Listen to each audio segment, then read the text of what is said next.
We don't do it for vanity, we do it, it's worship.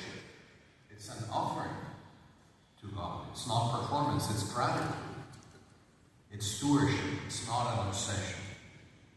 And so tonight, in this vision of love and responsibility that is so powerful for young adults nowadays, I want to share with you this calling to see your bodies as temples of the Holy Spirit, just as some of my friends are doing. It's not just this guy, Mr. Olympia, Derek Luxford.